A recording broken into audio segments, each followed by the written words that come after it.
Assalamualaikum warahmatullahi wabarakatuh. Waalaikumsalam warahmatullahi wabarakatuh. Pertama-tama marilah kita panjatkan puji syukur kehadirat Allah Subhanahu wa taala karena telah memberikan rahmat dan hidayahnya sehingga kita dapat berkumpul di ruang kelas ini.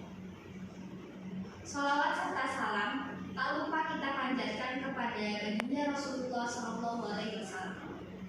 Dan insya Allah kita akan mendapatkan syafaatnya di yaumul akhir. Amin.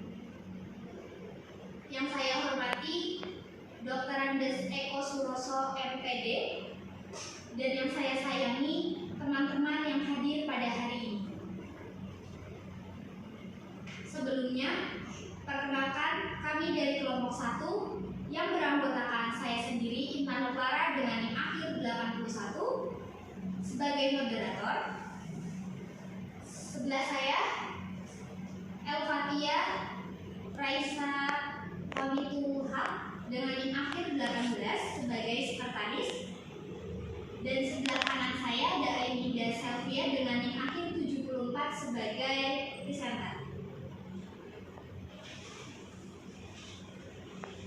Pada kesempatan kali ini, presenter akan mempresentasikan hasil resume bukunya dengan judul Psikolinguistik. Psikolinguistik karya Dr. Eko Suroso mulai dari bab 6 sampai 9 dan satu artikel karya Dr. Eko Suroso MPD. Untuk susunan kegiatan dimulai dari pembukaan, penyajian materi, sesi tanya jawab, dan penutup. Yang pertama ada pembukaan. Acara yang pertama adalah pembukaan. Marilah kita mengucapkan Bismillah. Bismillahirrahmanirrahim. Selanjutnya penyajian materi selama 20 menit kepada Mbak Aininda Selvia selaku penyampai materi. Saya persilakan.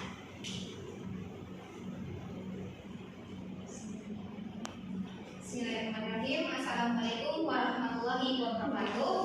Waalaikumsalam warahmatullahi wabarakatuh. Saya Aininda Selvia dengan NIM akhir 74. Di sini saya akan mempresentasikan hasil resume saya terkait buku dengan judul bukunya Psikolinguistik karya Dr. Andes Eko Suroso MPD yang diterbitkan oleh penerbit Ombak anggota IKAPI tahun 2014 di Yogyakarta dengan jumlah bab itu 9 dan tebal buku 128 halaman. Dengan saya juga meresume satu artikel karya Dr. Andes Eko Suroso dengan judul Psikologi Kalimat atau Psikosintaksis Dasar Pembelajaran Bahasa Indonesia di Era Digital Proceedings Semesta. Langsung mulai ke bab 6 itu ada hubungan bahasa dengan otak atau pikiran. Dua sisi otak manusia. Manusia ini memiliki dua sisi otak, yaitu otak sebelah kiri dan otak sebelah kanan. Otak sebelah kiri atau left hemisphere ini memiliki fungsi yang berbeda dengan otak sebelah kanan. Kalau otak sebelah kiri manusia berfungsi sebagai lateralisasi atau kemampuan dalam berbahasa. Sedangkan otak sebelah kanan itu memiliki fungsi untuk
dalam hal dia menyampaikan kata atau vokalnya itu kurang baik, lafalnya bunyinya kurang jelas didengar oleh lawan bicaranya.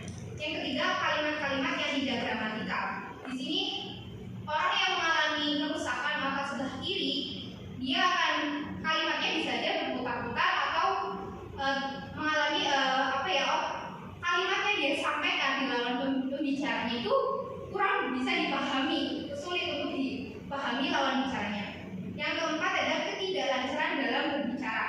Biasanya kita melihat di luar sana mungkin orang-orang yang tidak lancar berbicara, ya mungkin orang ini mengalami gegu atau gagal gitu lah, misal dia berbicaranya tidak lancar dan mungkin susah untuk dipahami oleh orang lain.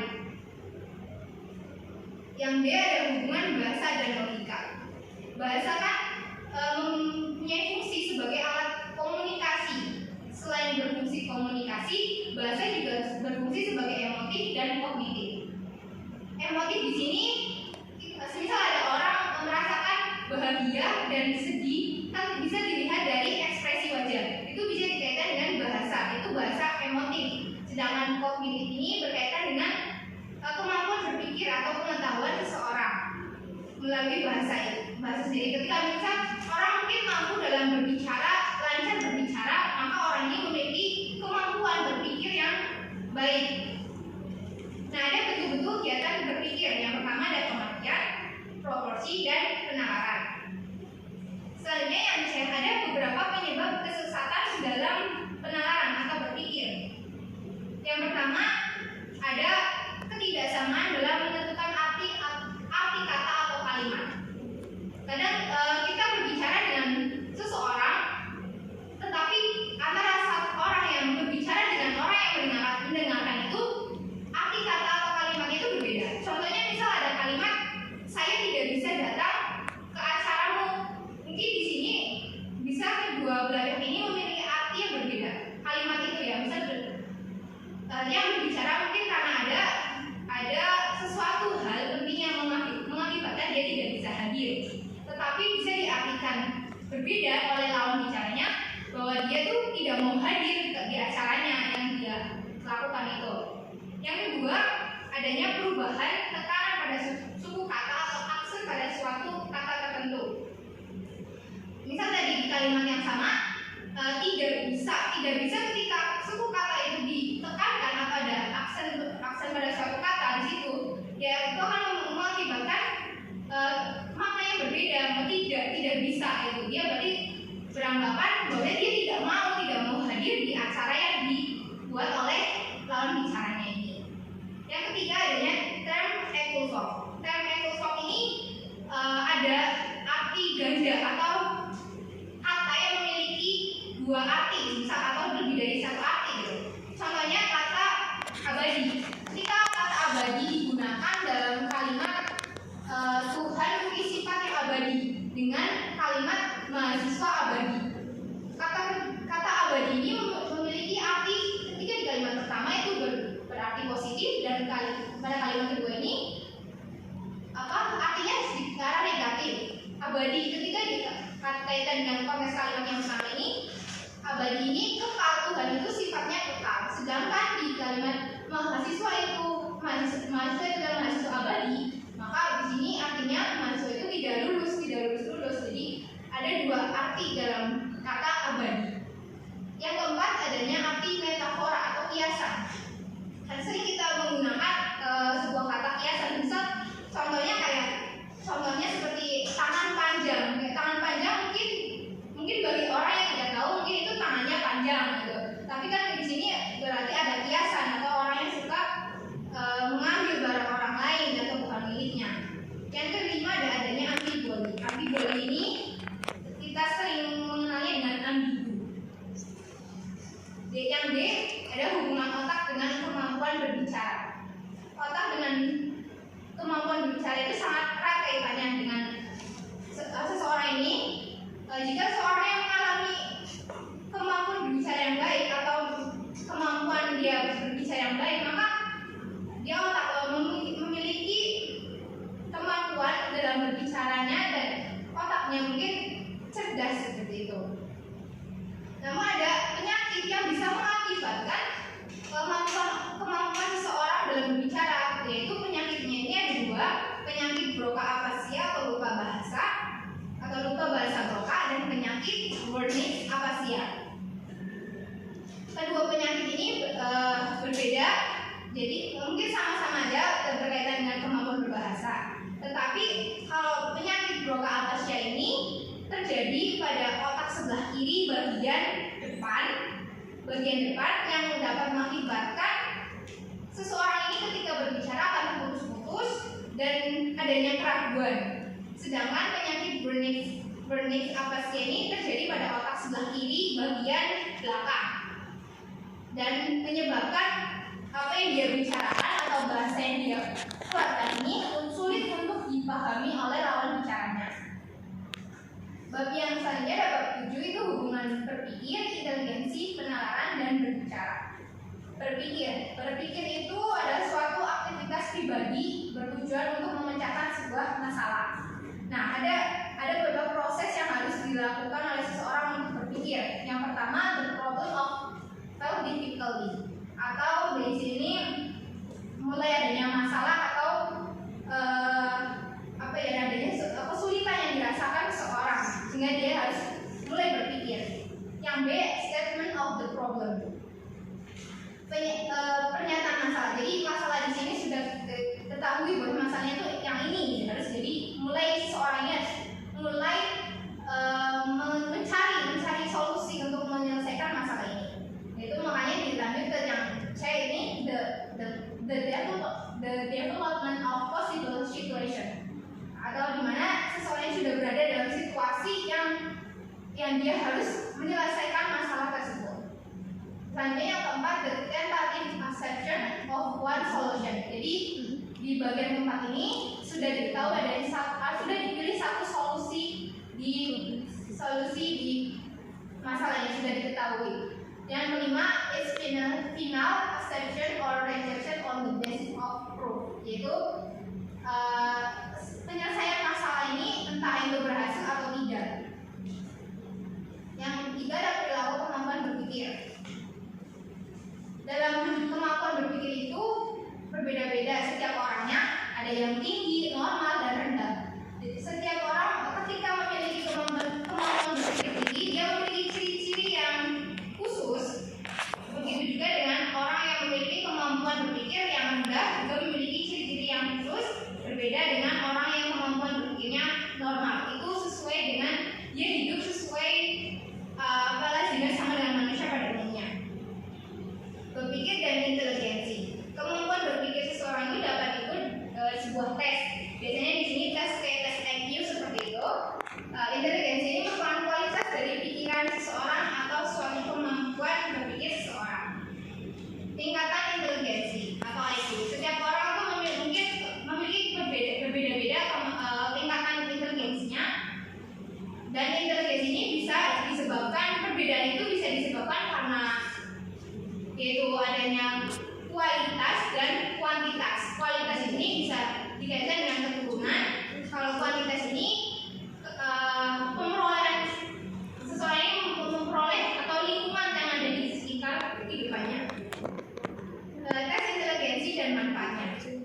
Dilakukannya tes inteligensi ini cukup bermanfaat, itu bagi staf sekolah, terutama bagi guru, bagi konselor, dalam bidang pekerjaan, dan bagi pendidikan juga, bagi psikiater juga cukup bermanfaat. Yang B ada penalaran. Bentuk dan jenis penalaran ini dapat dinyatakan dalam dua cara, yaitu cara eksplisit dan implisit. Ada kaidah logika formal, ada istilah silogisme, yang mana silogisme itu merupakan pernyataan yang di dalamnya didukung oleh tiga hal, yakni premis mayor, premis minor, dan simpulan. Ketiga ada tindakan penalaran. Tindakan penalaran ini masing-masing akan menambah hasil dan ekspresi yang berbeda. Ketiga tindakan penalaran itu adalah simple apprehension, afirmasi, dan negasi, penyusunan simpulan. Yang C ada berbicara. Berbicara merupakan alat komunikasi yang paling efisien dan efektif digunakan oleh setiap orang. Berbicara mungkin setiap orang itu akan melakukan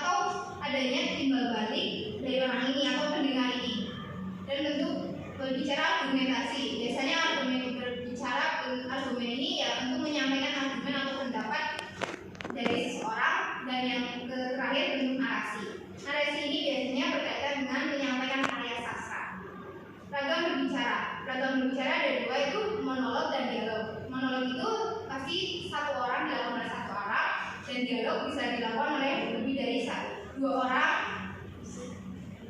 Situasi berbicara. Situasi berbicara ini ada situasi formal, informal, dan non formal. Formal berarti di sini biasanya situasinya resmi, di rapat atau di seminar dan lain-lain. Dan informal dan formal non formal ini mungkin hampir sama di situasi yang tidak resmi. Nah, ada beberapa prinsip yang harus dilaksanakan atau dilakukan ketika berbicara. Yang pertama, keindahan.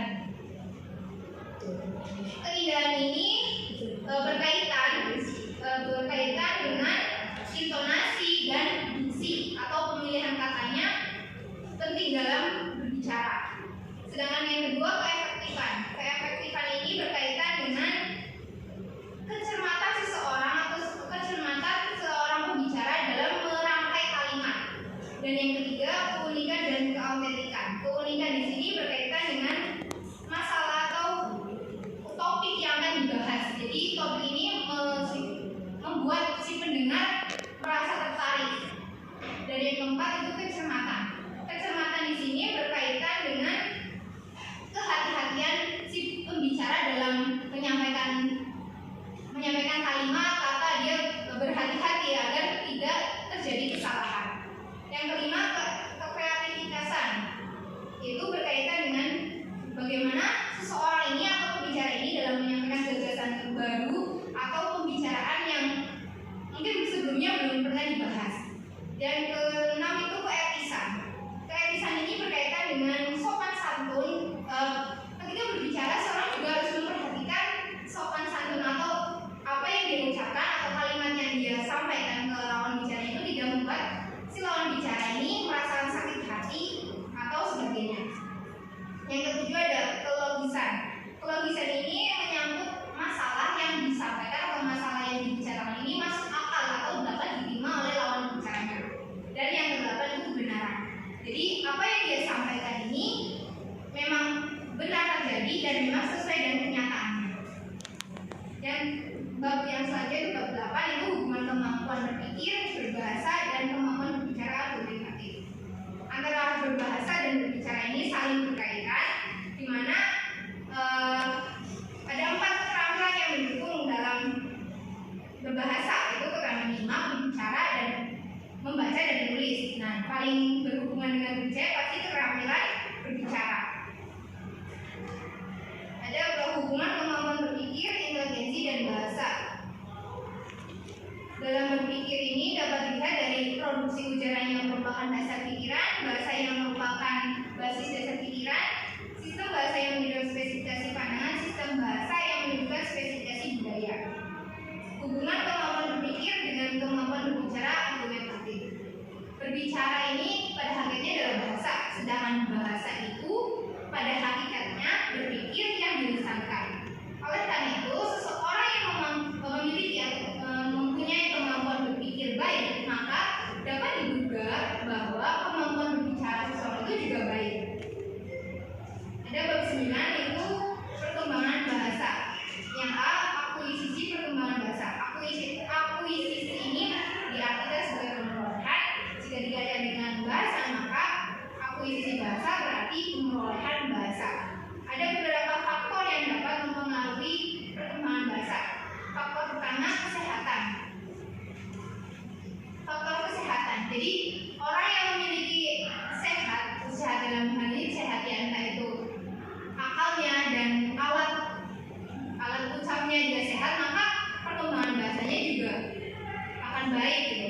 Dan faktor yang kedua ada faktor inteligensi atau faktor berpikir ya, kemampuan berpikir seseorang juga mempengaruhi perkembangan bahasa.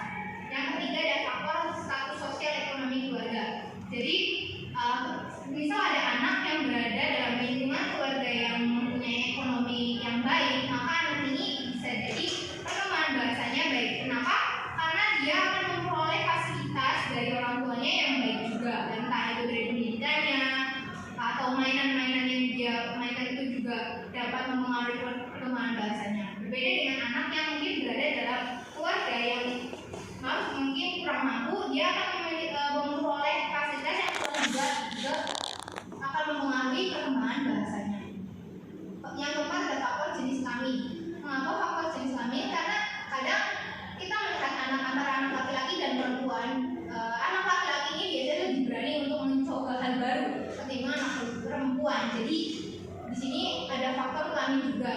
laki-laki itu lebih dia mampu atau berani mencoba entah itu bermain yang mempengaruhi perkembangan bahasanya.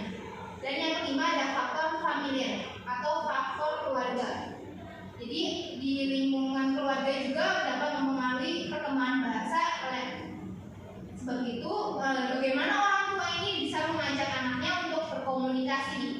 Jika dalam keluarga atau antara anak dan orang tua ini jarang adanya komunikasi, ya anak itu akan mengalami perkembangan bahasa yang kurang baik juga, atau dia akan mengalami perkembangan bahasa yang berkurang ketimbang anaknya dapat berkomunikasi baik dengan orang tuanya. Selanjutnya itu artikel, yaitu dengan judul Psikologi Kalimat atau Psikosintaksis Dasar Pembelajaran Bahasa Indonesia di Era Digital. Dalam artikel ini dijelaskan berbagai masalah yang berhubungannya dengan kemampuan berbicara atau kemampuan berbahasa. Salah satunya itu kemampuan dalam adanya masalah kalimat yang berputar-putar, kalimat tidak gramatikal, kalimat-kalimat yang dapat menyakiti hati. Jadi pada bagian ini dapat dikatakan bahwa fitur linguistik dan dapat mengungkapkan sisi psikologis kalimat atau satuan bahasa pada tataran sintaksis. Sekian presentasi dari saya, kurang lebihnya yang saya kembalikan ke moderator. Selanjutnya adalah sesi tanya jawab yang kami buka untuk 2 penanya. Silakan.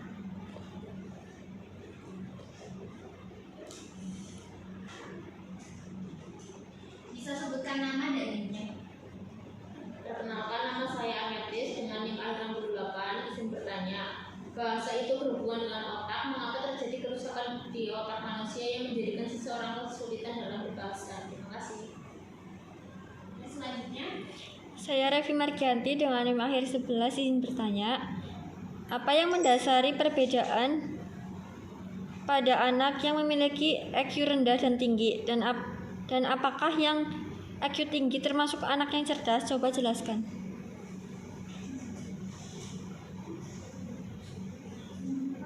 terima kasih untuk pertanyaannya yang akan dibahas oleh Pak Rinda. Silakan. Jadi saya izin menjawab pertanyaan pertama dari saudari Ametis. Tadi ada hubungan bahasa itu berhubungan dengan otak. Mengapa adanya kerusakan? Jadi kan tadi sudah dijelaskan ada kerusakan yang terjadi pada otak, itu otak sebelah kiri, bagian depan dan bagian belakang. Itu dikenal dengan afasia atau sebuah sindrom sistem saraf yang hubungannya dengan kemampuan berbahasa. Dan mengapa terjadi kerusakan? Nah, kerusakan di sini, kerusakan otak bisa karena terjadinya seseorang ini memang sudah dari keturunan, dari lahir memang adanya gangguan, atau mungkin disebabkan karena hal-hal yang tidak diinginkan, misal terjadi kecelakaan atau memang dia tidak sengaja terbentur atau jatuh yang mengakibatkan otak sebelah kirinya mengalami kerusakan. Jadi seperti mengapa di sini adanya kerusakan, ya mungkin karena seseorang ini lalai dalam hal, makanya di sini otak itu kan sangat sangat sensitif itu. Ketika terjadi hal yang tidak diinginkan sangat berakibat fatal dan mengakibatkan kerusakan otak. Dan kerusakan otak ini jika yang terjadi pada sebelah kiri, dia akan berdampak pada kemampuan seseorang dalam berbahasa. Entah itu bahasanya mungkin sulit untuk dipahami, atau mungkin ucapan atau kata-kata yang dia sampaikan mungkin tidak sesuai dengan apa yang terjadi. Jadi maka dari itu kita harus memang berhati-hati dalam organ tubuh yang pertama satunya itu otak. Baik, terima kasih. Saya izin menjawab pertanyaan yang kedua, itu apa yang mendasari perbedaan IQ yang dimiliki oleh anak. Jadi ada 2 faktor yang mendasari anak ini memiliki IQ tinggi dan rendah.